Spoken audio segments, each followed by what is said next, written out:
بسم اللہ الرحمن الرحیم۔ السلام علیکم۔ ایک عالم اور اس کا شاگرد کھیتوں میں سے جا رہے تھے کہ راستے میں انہیں دو بوسیدہ جوتے ملے۔ یقیناً یہ کسی مزدور کے تھے جو کام میں مصروف تھا اور اپنے جوتے یہاں رکھ کے کام میں مصروف تھا۔ شاگرد کے ذہن میں ایک ترکیب سوچی اور اس نے اپنے استاد سے کہا کہ استاد محترم، ایسا کر لیتے ہیں کہ ہم یہ جوتے چھپا لیتے ہیں، جب کام کرنے والا مزدور آئے گا اور اپنے جوتوں کو یہاں نہیں پائے گا تو یقیناً پریشانی میں مبتلا ہو جائے گا اور ہم اس کے اس عمل سے تھوڑا خوش ہو جائیں گے۔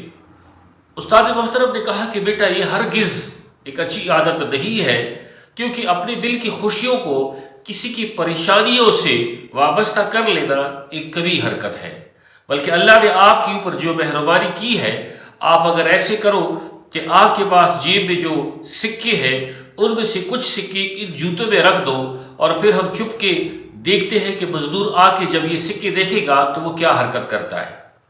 شاگرد نے استاد کی اس بات پر عمل کیا اور ان جوتوں میں کچھ سکے رکھ دیے۔ مزدور جب کام سے فارغ ہوا اور آ کے جب اپنے جوتے پہننے لگا تو جب اس کے پاؤں سے سکے لگے تو اس کے ذہن میں آیا کہ جوتے کے اندر کوئی چیز موجود ہے۔ اس نے جب جوتا پلٹا تو اس میں سے سکے گرے۔ جلدی میں اس نے دوسرا جوتا بھی پلٹا تو اس میں سے بھی سکے گرے۔ اپنے آنکھوں کو ملتا رہا کہ میں کہیں خواب تو نہیں دیکھ رہا۔ اس کے بعد سیدھا سجدے میں گرا اور تشکر امیز لہجے میں اللہ سے گویا ہوا کہ یا اللہ، میں آپ کی کن کن نعمتوں کا شکر ادا کروں۔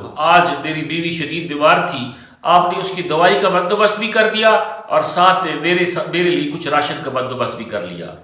مزدور کے جانے کے بعد استاد اور شاگرد دونوں تشکر امیز آنکھوں سے ایک دوسرے کو دیکھتے رہے اور شاگرد گویا ہوا کہ محترم استاد، آپ کی آج کی اس سبق نے مجھے زندگی کا وہ سبق دیا کہ میں کبھی نہیں بھول پاؤں گا، اور مجھے آج پتہ چل گیا کہ حقیقی خوشی کیا ہوتی ہے۔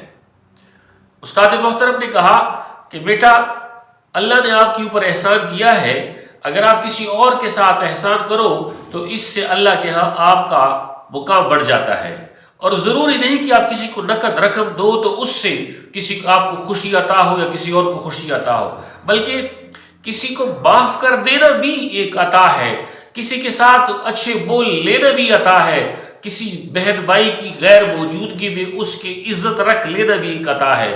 محترم دوستو، آج کی اس ویڈیو میں جو پیغام ہے وہ یہ ہے کہ ہم لوگوں کی پریشانیوں کے ساتھ نہ کھیلیں، اپنے آپ کو خوش کرنے کے لیے ان کے جذبات سے نہ کھیلیں، بلکہ ان کو خوش کرنے کے لیے ان کی حقیقی احساسات سے اگر ہم مستفید ہونا چاہتے ہیں تو ان کی مدد کریں۔ اللہ ہم سب کا حامی ناصر ہو۔ جزاک اللہ۔